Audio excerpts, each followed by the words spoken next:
Good morning. I'm super excited today. We're going to head into the lab and do an experiment. You can do this experiment at home. You can follow along with the procedure, and we're not going to need super complicated materials, but we're going to be able to measure some really cool things about different materials. So today we're going to be comparing two different materials and determining which one of those materials has a specific heat, or has a higher specific heat, sorry.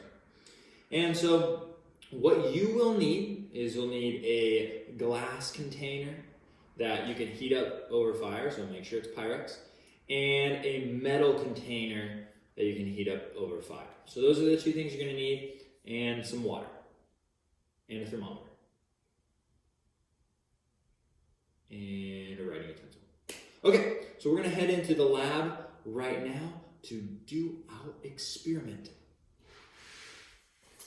Here we are in the lab. Oh wait, I forgot one thing. Boom, now we're ready.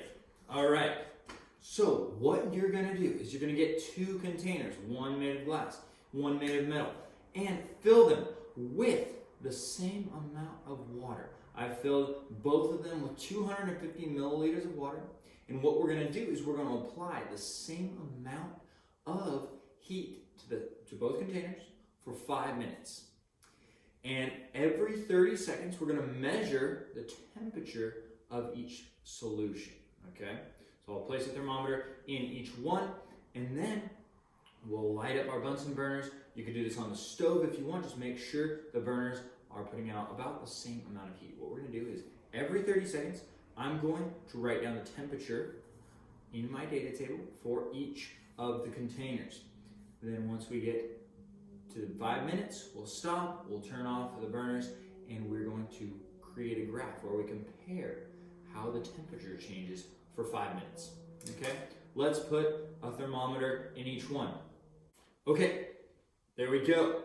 Now, before we start the fire and start adding thermal energy, I'm gonna write down the initial temperature, which is gonna be our temperature at time 0, okay? So I'm looking at both my thermometers. They should be the same, right? And it looks like they're both at 19 degrees Celsius. Okay, now let's light these up and then we can start. Ready? All right, I started my timer. Hopefully you did. Every 30 seconds, we're going to write down our temperature. So while we wait, let's talk about what's going on here.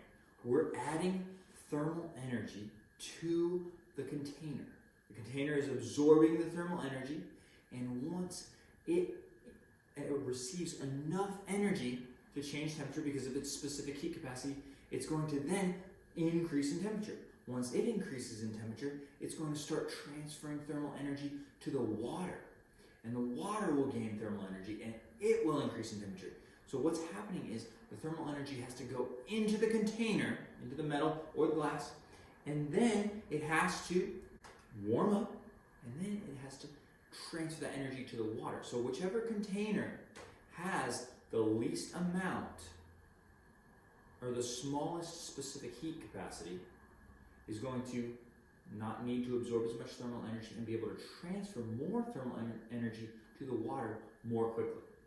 So whichever temperature goes up more quickly, that's the one that has that's the container that has the smallest specific heat capacity. Okay, let's look at our timer. Okay, and we're gonna write down our measurements.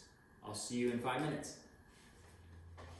Wow, that was so much fun. I collected my data, hopefully you did too. So here's what I found. I started both water samples at 19 degrees Celsius, and after heating them up for 5 minutes with approximately the same flame and the same amount of water, the water in the glass container ended at 72 degrees Celsius, and the water in the metal container finished at 88 degrees Celsius. So what you're going to do is you're going to need to put your data into a Google Sheet after you do the experiment, and then what you're going to do is answer some analysis questions that I have below the data table.